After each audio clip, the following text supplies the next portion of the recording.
Hello everyone. Today we're going to be focusing on animating this 3D character to make her do a female walk.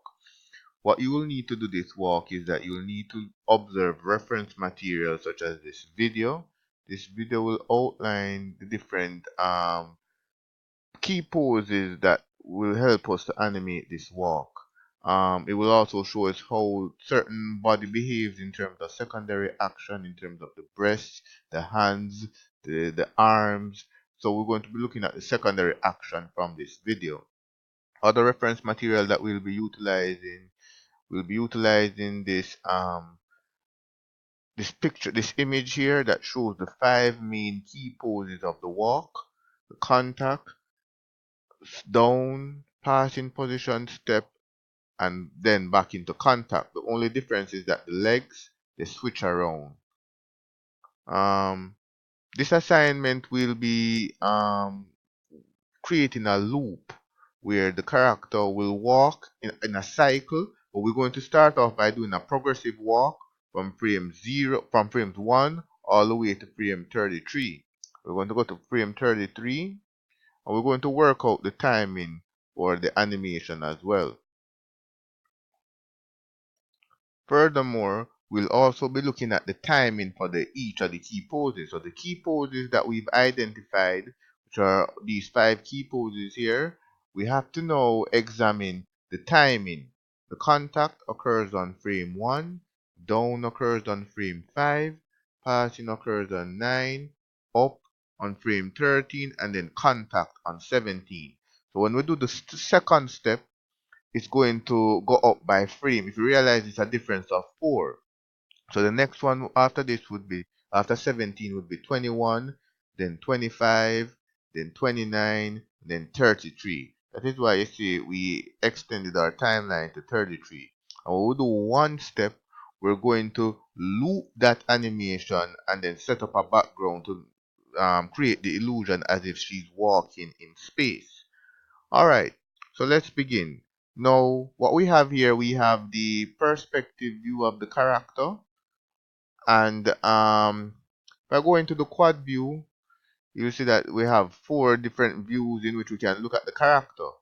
However, I want a situation where the camera is split in 2. So what I'm going to do over here, where we have the quad view, we're going to right click on it. And then we're going to switch it over to 2 panels side by side. We'll click on that and it splits the panel in 2. So we have one side that's controlling the perspective view, and what I'm going to do, I'm going to go into the side view of this character. So what you want to do is to hold down the space bar, then you click on the left mouse button. And we're going to go over to access the side view of this character. We're going over to the back view of the character. So you just move the mouse over to the back view. I'm still holding down space bar and I'm still holding down the left mouse button. Once I move the mouse over to the back view here, I'm going to release both of them at the same time. And you will notice that so this is where our character is. And you cannot rotate in this view. It's saying you're unable to tumble, or it's locked. That's because that this view is a two-dimensional view and we have our three-dimensional view over here. So we're going to start off by posing our character. There are a few things we want to make sure before we start. We want to make sure that auto key is enabled. To ensure that auto key is enabled, there's a symbol right here that we can click on, and that will ensure that auto key is on. In addition, we can go over into the preferences here, which is this orange running man with a gear, and then we just click on that. We access the preferences. So if we go up to settings and animation, we can ensure that the auto key is also turned on there. And for the time slider, for my personal preferences, I would prefer if the timeline was a little bit taller, and I can increase the key thickness in terms of the key frames, how thick they are. Put it at 3, and then we just save those changes. Alright, so we're going to pose this character here. Alright, so the first pose is the contact pose. And what we observe from the contact pose is that both legs, if we look here, this leg is relatively straight like this, and it's angled up like that. So it's a small little angle right here in terms of that.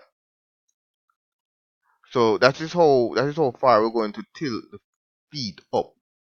If you look, this leg here is also relatively straight like this, and it's pointing down like that. And that is the angle. Notice that the angle is not steep like that, but it's a subtle tilt in the angle. So that is what our reference material is telling us. So what we're going to do, we're going to go over to Maya, and we're going to pose the character. What you can also do, you can split the screen, but I am in a position where I can't split the screen. So you see me go between these two like that to try and catch the pose. All right. So what we're going to do, we're going to use our move tool, move this forward like that. This is for this foot here. To click on this control here, or to move this foot back like that. Now, here's something you need to know. We're not going to rotate. Each character rig has their own unique way in which you can animate them. This character has a roll feature over here, and this roll feature is utilized by this roll angle. So when I click on the word roll over here, you have the option of clicking in here, and you have the option of clicking the word roll. This is in the channel box for this character. When I click on the word roll, I'm going to move the mouse over into the camera area, hold down on the middle mouse button, and drag left and right. And you will realize that I'm able to roll the feet. The same is said for this other foot over here. Click on the control for the foot, click on the word roll over here in the channel box, move the mouse over into the camera area, and you're going to drag left and right to roll the feet like that. But this one is pointing up like that. Now, for this character, the roll feature will not work if you don't set a roll angle. So ensure that so I have a roll angle set at 25. If the roll angle was set at 0, and I go to the roll feature here, I would not be able to roll the values. So ensure that you have a roll value. My roll value is set at 25. Of course, you can type the values in, but that will take more time. So I like to select the word here and just roll feet like that. Now, my reference point is, if you look in the side view here, I'm just going to bring up the side view by pressing space bar. You will notice that we have a grid behind the character, and you see this thick grid line here. We're going to use that as the ground plane reference. So when we're posing the character in the profile view, we're going to use this foot control, this second foot control here, and we're going to utilize the waist control.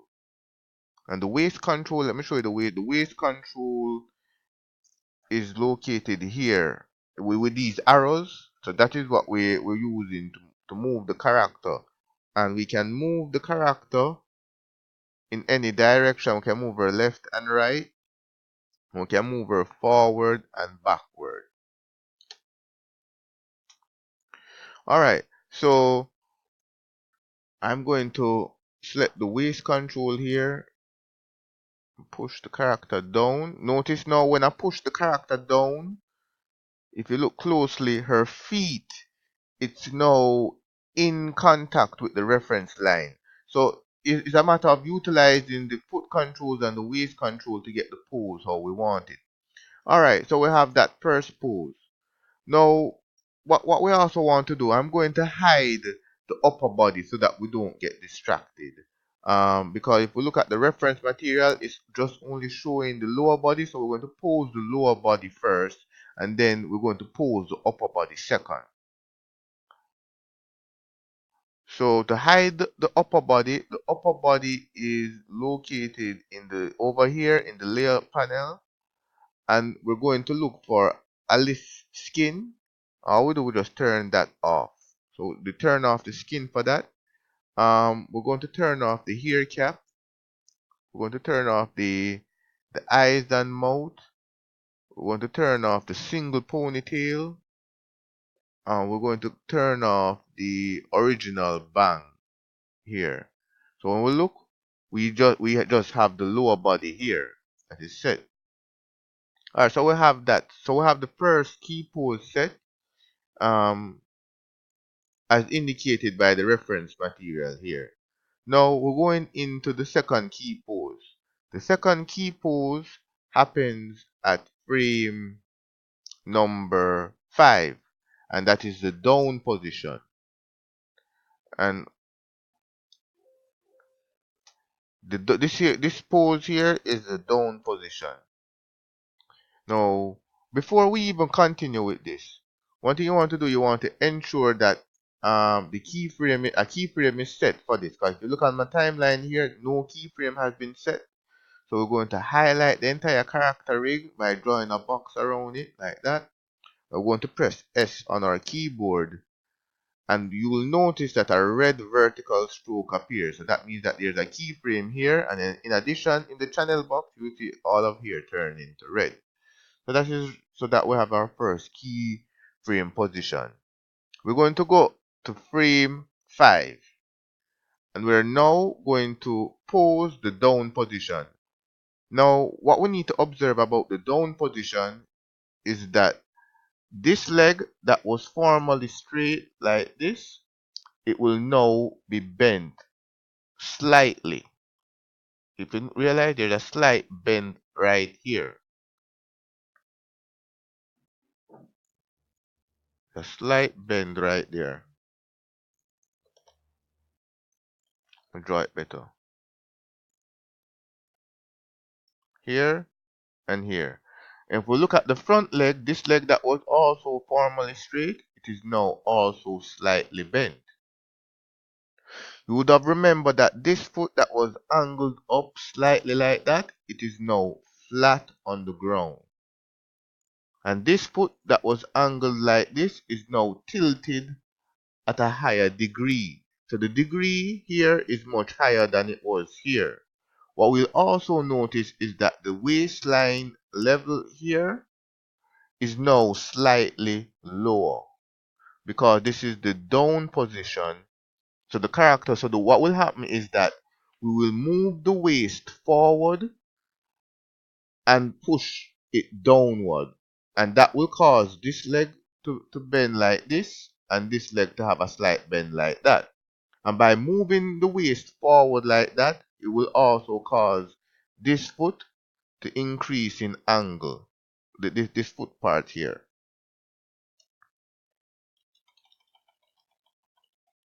So we're going to do all of that. Alright, so let's go back to Maya. So we're going to, first thing you're going to do, you're going to grab the waist of the character. The waist control. Oh, remember, we're at frame 5. We're going to move it forward. So I move it forward. Now I want you to notice what happened. This leg here is now bent. So by simply moving it forward, we've caused this leg to become bent.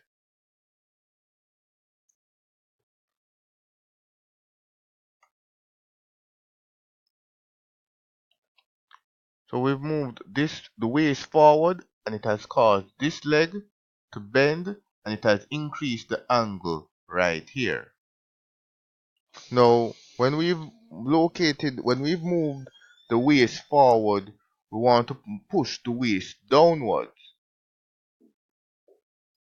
So we have a down position. So move that forward and put that downward like that. And if we scrub through, you can see that the front leg is being bent. But now what we need to have the legs bending right here. A slight bend in the leg right here. So what we're going to do, we're going to use the roll feature on the foot control. So we select the foot control here. Go over to the roll feature and hold down on the middle mouse and